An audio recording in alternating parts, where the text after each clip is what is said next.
I recently read the book, Grit by Angela Duckworth. Angela's a psychologist at the University of Pennsylvania, and she's obsessed with finding out the answer to the question, who's successful and why. She has conducted studies involving national spelling bee champions, elite military training graduates, and top corporate salespeople to determine the biggest predictor of their success. She wondered, was it talent or was it effort? Society leads us to believe success relies on natural talent. We tend to marvel at natural talent and overlook the importance of effort. Surveys show that we commend people who put in the effort, but don't honestly believe it can compete with natural talent. We often discount our abilities when going up against people with a higher IQ or who appear more naturally gifted. However, Angela has found the following truth in study after study. Where talent counts once, effort counts twice. Angela explains this using a simple formula. Talent times effort equals skill, and skill times effort equals achievement. When you apply effort to any base level talent, you get skill. And when you apply effort to skill, you get achievement.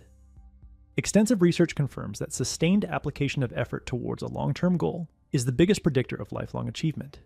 This can be an uncomfortable truth for those who use their lack of talent as an excuse for not trying. For others, this truth can be empowering. You are not doomed to mediocrity simply because you lack natural talent. With consistent effort, you can achieve remarkable things. Of course, there are limits. Not everyone can make it to the NBA, but almost anyone could work hard and become a top player in their local basketball league. By reminding yourself that while talent matters once, effort matters twice, you can hold on to the hope that you are capable of becoming more than you ever imagined. But being gritty is hard. Resisting endless temptations to quit or experiencing failure is extremely difficult. Thankfully, Angela Duckworth says we can grow our grit by directing our focus in 4 specific ways. First, develop a fascination with what you're trying to do. Second, strive to improve each day. Third, remind yourself of the greater purpose. And fourth, adopt a growth mindset. Charles Darwin admitted to not having great quickness of apprehension. To discover the mysteries of natural science without possessing supernatural intelligence, Darwin developed an obsessive fascination and was said to keep questions alive in the back of his mind. Questions related to what he was observing that drove him to discover the connection between all living things. His deep interest in the natural sciences and constant questioning led him to the breakthrough that we now know as the theory of evolution. So, what questions do you find the most fascinating? To find fascinating questions that will grow your grit, try exploring 3 key areas: early struggles, deepening interests, and inspiring individuals. Growing up with a stutter drove me to obsess over improving my speech and mastering communication. That challenge has shaped my curiosity for decades. What past challenges have shaped your curiosity? Questions related to your early struggles can often become lifelong companions that sustain your passion. Fascinating question domain number 2, deepening interests. Some interests spark brightly but quickly fade, like fireworks. Others smolder steadily, growing into an unstoppable force, like wildfire. For me, the idea of fatherhood began as a mild curiosity, yet the more time I spend as a father, the more deeply I'm driven to learn how to be the best dad possible. Reflect on the interests that have quietly intensified over the past decade. These are often the foundation for grit. Fascinating question domain number 3, inspiring individuals. While many people excel in their fields, only a few truly inspire you. Who are those people? And what about them sparks your fascination? Pondering questions surrounding their mindset and methods can fuel your motivation and sustain your grit for years. By examining these 3 areas, you can uncover the questions that flame your fascination and grow your grit. Next, aim to improve yourself every single day. Compete with who you were yesterday. Olympic gold medal swimmer Rowdy Gaines once said, "At every practice, I would try to beat myself. If my coach gave me 10 100-meter swims one day and asked me to hold it to a minute and 15 seconds, the next day, he would give me 10 100-meter swims, and I would try to keep it to a minute and 14 seconds." Angela says, "The refrain of all paragons of grit is that whatever it takes, I want to improve. It doesn't matter how excellent they already are." So how can you carve out time each day to push your abilities and seek constant and never-ending improvement? If you're not sure, do this. Start by isolating one part of a skill you want to improve. During key phases of Tiger Woods' career, he'd dedicate an entire day to getting just 1% better at one aspect of his game: driving, approach shots, short game, or putting. You can do the same. Break your big skill into smaller pieces and zero in on one sub-skill. Then increase the speed and quality of your feedback.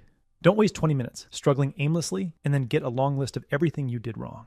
Instead, focus for 20 seconds. Get precise feedback on one thing and refine.